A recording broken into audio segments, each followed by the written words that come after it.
ഇത്തവണയിലെ big boss പ്രമോയിലൊക്കെ പറഞ്ഞതുപോലെ തന്നെ ഒരു 7ന്റെ പണി തന്നെയാണ്. പക്ഷെ പണി ബിഗ് ബോസ് മത്സരാർത്ഥികൾക്ക് മാത്രമല്ല, ഷോയുടെ അവതാരകനായ മോഹൻലാലിനും കൂടി ഉള്ളതാണ് എന്നാണ് നിലവിലെ സാഹചര്യങ്ങളിൽ നിന്നും മനസ്സിലാവുന്നത്. സാധാരണ പോലെ തന്നെ മോഹൻലാൽ വരുന്ന എപ്പിസോഡുകൾ ആളുകൾ ആഘോഷമായി കണ്ടുകൊണ്ടിരിക്കുകയാണ് ഓർക്കാപ്പുറത്ത് ആ ബോംബ് വീണത്. ബിഗ് ബോസ് ഹൗസിനകത്ത് വെച്ച് LGBTQ അംഗങ്ങളെ അധിക്ഷേപിച്ചുകൊണ്ട് ഒരു മത്സരാർത്ഥി നടത്തിയ പരാമർശം വലിയ വിവാദങ്ങൾക്കാണ് വഴിവെച്ചത്. ആദിലയെയും നൂറയെയും വീട്ടിൽ കയറ്റാൻ കൊള്ളില്ലെന്ന ലക്ഷ്മിയുടെ പ്രതികരണമാണ് വിവാദമായത്. ലക്ഷ്മിയുടെ നിലപാടിനോട് ഷോയുടെ അവതാരകനായ മോഹൻലാൽ കടുത്ത ഭാഷയിലാണ് പ്രതികരിച്ചത്. തൻ്റെ വീട്ടിൽ അവരെ കയറ്റുമെന്നും എന്തടിസ്ഥാനത്തിലാണ് വീട്ടിൽ കയറ്റാൻ പറ്റില്ലെന്ന് അധിക്ഷേപിച്ചതെന്നും മോഹൻലാൽ ചോദിക്കുകയുണ്ടായി. മോഹൻലാലിൻ്റെ ഈ നിലപാടിന് വലിയ കയ്യടിയാണ് അന്ന് ലഭിച്ചത്. എന്നാൽ മോഹൻലാലിൻ്റെ ആ നിലപാടിനെതിരെ ഇപ്പോൾ രംഗത്തെത്തിയിരിക്കുകയാണ് wisdom Islamic organisation general secretary PK Ashraf. ഫേസ്ബുക്കിൽ പങ്കുവച്ച മോഹൻലാലിനുള്ള തുറന്ന കത്തിലാണ് അദ്ദേഹം തന്നെ പ്രതികരണം അറിയിച്ചിട്ടുള്ളത്. മോഹൻലാലിൻ്റെ ഒരു പ്രതികരണം ശ്രദ്ധയിൽപ്പെട്ടു. ലെസ്ബിയൻ ആശയം നോർമലൈസ് ചെയ്യുന്നതിൽ തനിക്ക് താല്പര്യമില്ല എന്ന് പറഞ്ഞ ഒരു അമ്മയോടുള്ള പ്രതികരണമായിരുന്നു അത്. എൻ്റെ മകൻ ഈ ഷോ കാണുന്നതാണ്. അവൻ ഈ ആശയം ഉൾക്കൊള്ളുന്നത് താൻ ഇഷ്ടപ്പെടുന്നില്ല എന്നതാണ് ആ അമ്മയുടെ നിലപാട്. ലെസ്ബിയൻ കമ്മ്യൂണിറ്റിയെ ആക്ഷേപിക്കൽ തൻ്റെ ലക്ഷ്യമല്ലെന്നും അവർ വിശദീകരിക്കുന്നുണ്ട്. പക്ഷേ താങ്കൾ വളരെ പരുഷമായ സ്വരത്തിലാണ് ആ സ്ത്രീയോട് പ്രതികരിച്ചതായി കണ്ടത്. താങ്കൾ ഈ എഴുത്ത് കാണുമെങ്കിൽ താഴെ ചേർത്ത ചില ചോദ്യങ്ങൾക്ക് ഉത്തരം പറയാമോ എന്ന് ചോദിച്ചുകൊണ്ട് കുറേ കാര്യങ്ങൾ അദ്ദേഹം മോഹൻലാലിനോട് ചോദിക്കുകയുണ്ടായി. അദ്ദേഹം പറയുന്നത്, ഒരാളുടെ തോന്നലുകളെ സ്വന്തമായി അംഗീകരിച്ചു കൊടുക്കുകയും അതിനെ എതിർക്കുന്നത് എന്തിൻ്റെ പേരിലായാലും അത് കുറ്റകരമാണെന്ന് പറയുകയും ചെയ്യുന്ന ഇതേ ലോജിക്ക് വെച്ച് രക്തബന്ധമുള്ളവർക്കിടയിലുള്ള ലൈംഗിക ബന്ധം താങ്കൾ അംഗീകരിക്കുമോ?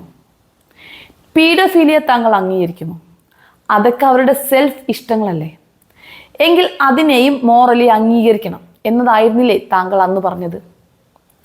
താങ്കളുടെ ലോജിക്ക് വെച്ച് മൃഗരതി മുതൽ ശവരതി വരെ ലീഗലൈസ് ചെയ്യണമെന്നൊക്കെയാണ് അദ്ദേഹം അതിൽ പറയുന്നത്. ഇതിന് വലിയൊരു വിശദീകരണവും അഷ്റഫ് നൽകുകയുണ്ടായി. സത്യം പറഞ്ഞാൽ വിവാദമായ ആ എപ്പിസോഡിൽ ആദില തന്നെ പറഞ്ഞിട്ടുള്ള ചില കാര്യങ്ങളുണ്ട്.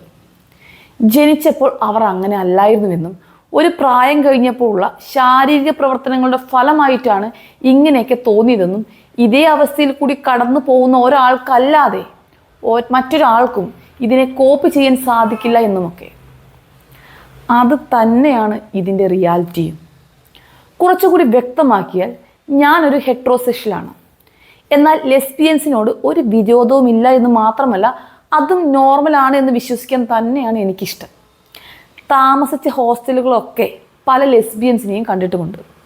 എന്നാൽ അവരുടെ ഇഷ്ടങ്ങളെ നേരിട്ട് കണ്ടതുകൊണ്ട് ഒരിക്കൽ പോലും എൻ്റെ ഒരു ഗേൾ ഫ്രണ്ടിനോട് അങ്ങനെ ഒരു അട്രാക്ഷൻ എനിക്ക് തോന്നിയിട്ടില്ല.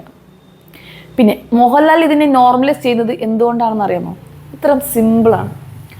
കുട്ടികളോടും മൃഗങ്ങളോടും ശവത്തിനോടുമൊക്കെ ലൈംഗിക ബന്ധത്തിൽ ഏർപ്പെടുന്നത് നമ്മുടെ രാജ്യത്തിൻ്റെ ഭരണഘടന വെച്ച് നോക്കുമ്പോൾ കുറ്റകരമാണ്.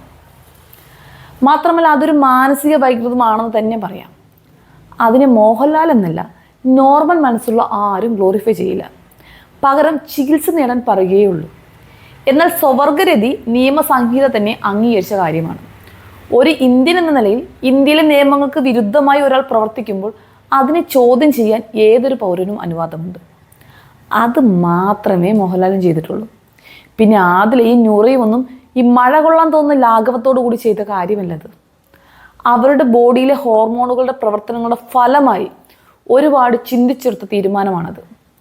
പലപ്പോഴും നമ്മളുടെ എല്ലാം ചിന്തകളിൽ ഹോർമോൺ ഒരു വില്ലൻ തന്നെയാണ്. അതിന് മനസ്സിലാകണമെങ്കിൽ പരിചയത്തിൽ പീരീഡ്സ് ഉള്ള സ്ത്രീകളുണ്ടെങ്കിൽ ചുമ്മാ ഒന്ന് ചോദിച്ചാൽ മതിയാവും.